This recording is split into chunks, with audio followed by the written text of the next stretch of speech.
From visiting arcades to passing controllers between friends and family members on the couch at home, playing video games, and watching video game play have always been social activities. Today, the social aspects of video game play look a little different. Today, I can pull out any device and watch someone else play my favourite game. But more than that, I can talk to them, and I can talk to anyone else watching through a live text chat. I can browse until I find my favourite players and viewers, people who share my taste in games, my sense of humour, and who are there when I want to join. This is the world of video game live streaming. And bizarre as it might sound, it is a popular world. Twitch is a live streaming platform, meaning that it is a home for this social play. Twitch was purchased by Amazon in 2014 for $970 million US. In 2018, the year before I started my PhD, Twitch saw an average of over 1 million concurrent viewers.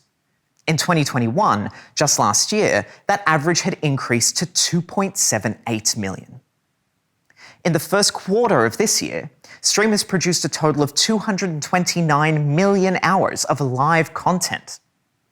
In other words, it would take one person over 26,000 years to sit down and watch everything that was streamed on Twitch in the first 3 months of this year. As a researcher, I'm interested in Twitch streamers and viewers as individuals and how they interact. I'm interested in the culture of live streaming, the values that Twitch users have, and how those values are collectively expressed. I have spent over 1,000 hours in hundreds of streams across dozens of channels, researching streamer and spectator behaviours, developing an understanding of the culture of live streaming. That culture is part of an ecosystem that operates with and within the stream platform.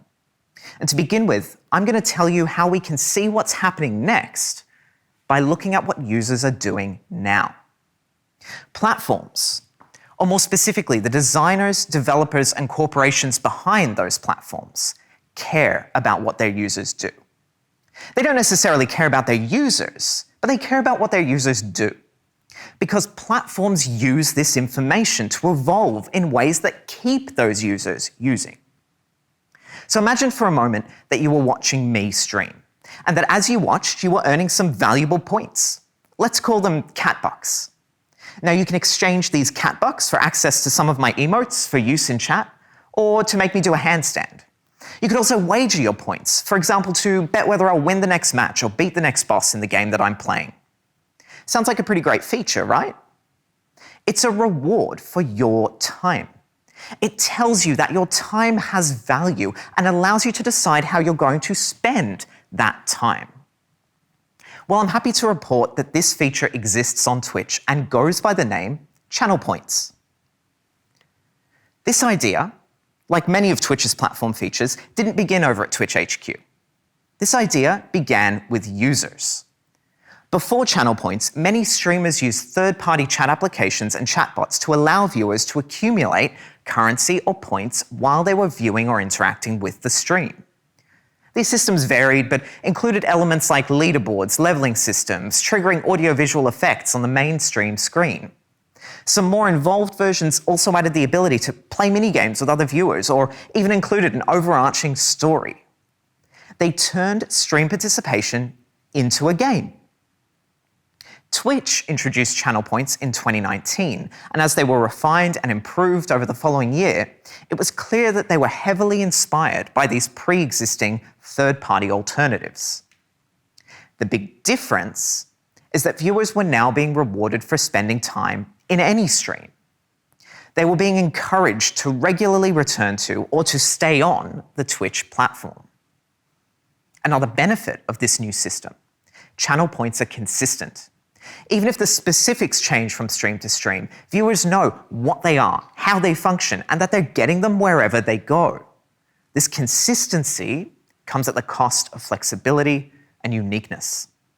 To this day, Channel Points still can't do many of the things that streamers' old informal point systems could.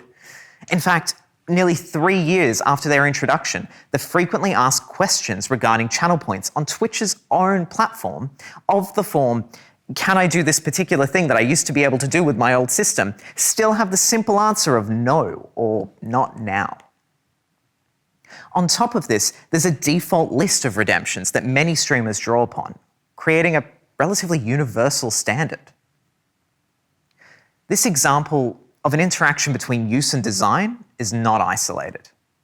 These dynamics shape the ways that platforms evolve, enabling us to anticipate the future by engaging with present use.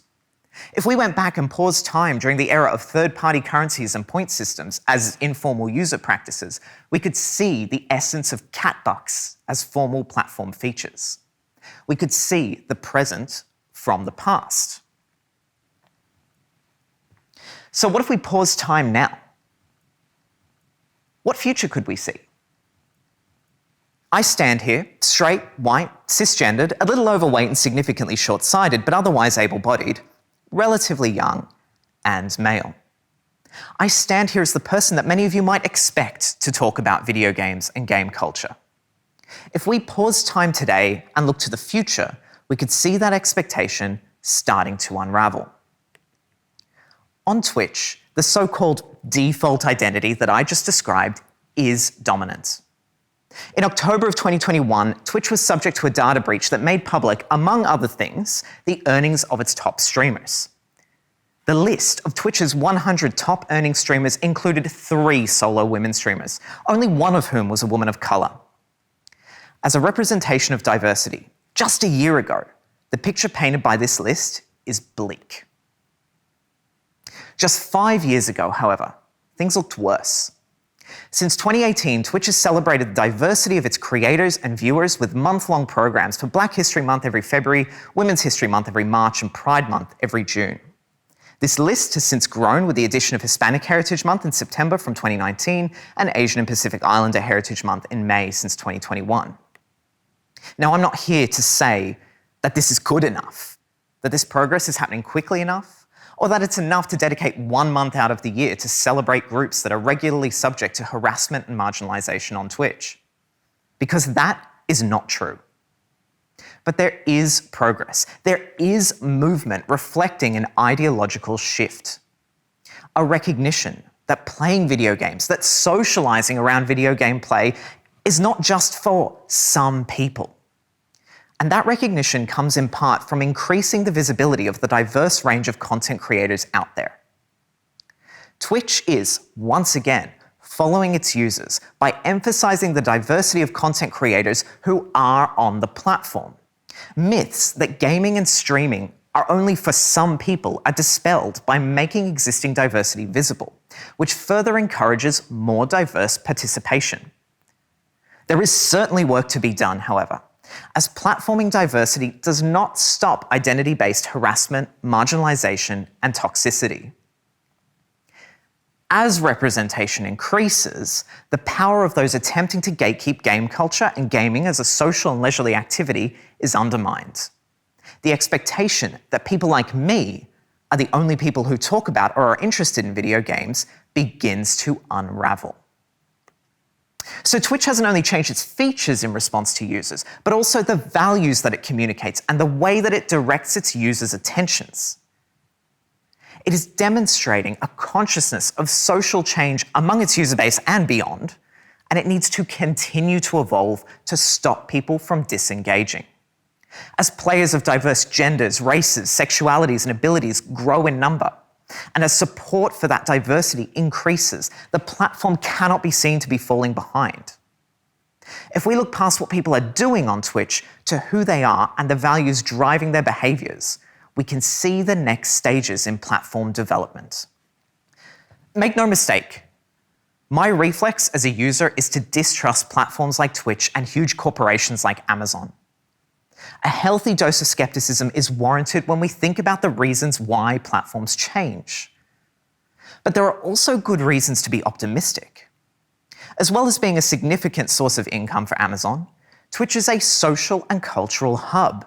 Twitch enables streamers' livelihoods, and despite, or perhaps more accurately because of, its economic motivations, who its users are and what they do matters. How they interact with each other within the confines of the platform matters. Platforms and technology provide invitations to use them in particular ways, but they're also sensitive to how they're used. Platforms like Twitch need to care about users and their behaviors for the platform's own survival. And it is precisely for this reason that I hope, that I truly believe, that the future of social gaming and beyond will be more inclusive, more diverse, and more welcoming. But to get there, to see what happens next and to make it so, we all have to pay attention to what's happening around us today.